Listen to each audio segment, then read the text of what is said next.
pergunta é, se comemora ou não o 31 de março?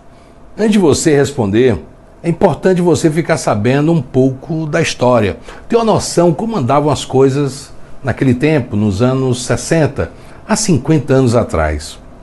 O mundo estava dividido entre comunistas, liderado pelas ditaduras da União Soviética e chinesa, e aqui na América tinha Cuba também liderando aí, buscando toda essa parte comunista. Por outro lado estavam os países democráticos, liderados pelos Estados Unidos e a Europa Ocidental.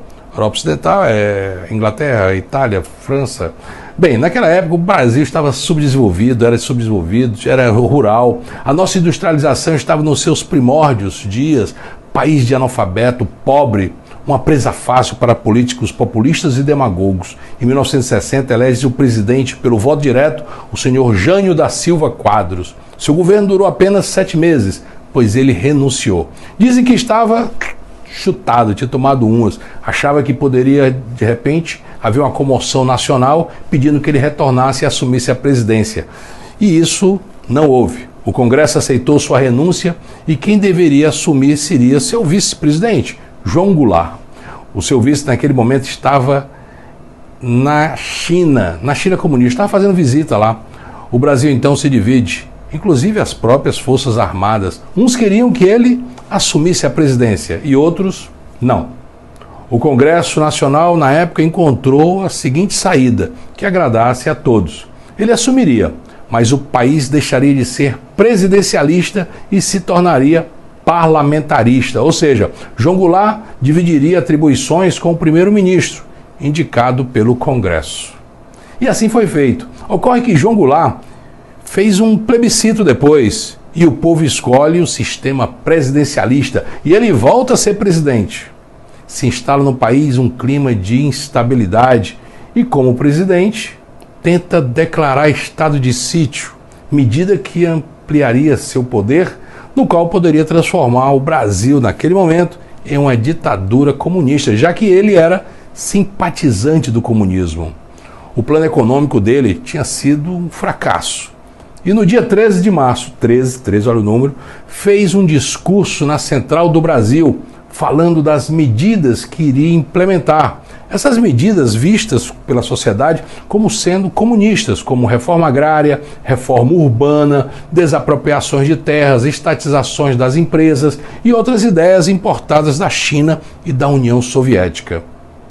No mesmo comício, Leonel Brizola, que era seu cunhado e deputado pelo partido PTB, defendeu o fechamento do Congresso. Olha lá, um deputado resolveu fechar o Congresso.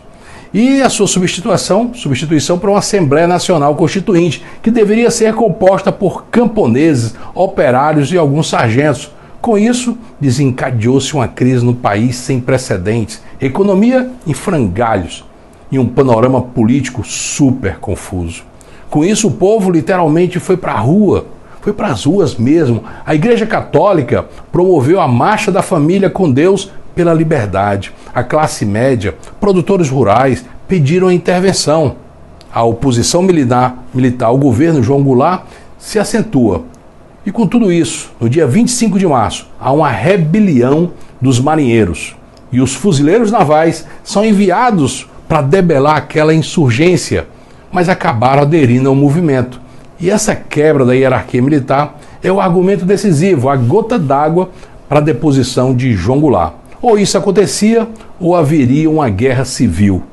Foi praticamente unânime essa intervenção, que teve o apoio da sociedade civil, da imprensa na sua maioria, da Igreja Católica, da grande maioria dos parlamentares da época, deram total apoio. E isso aconteceu sem ter havido um só tiro no dia 31 de março de 1964. Essa é a história. Mas se ao invés dessa história tivesse sido a outra, digamos, João Goulart consegue o estado de sítio e instala uma ditadura do proletariado, o Brasil teria se tornado comunista e milhões teriam morrido, porque não há outra maneira de se instalar o comunismo. E a data de comemoração seria outra, talvez o 13 de março. Os comunistas iriam ou não comemorar? As datas são sempre comemoradas pelos vitoriosos. Agora, sabendo de tudo isso, como aconteceu, você preferiria comemorar o 13 de março ou o 31 de março?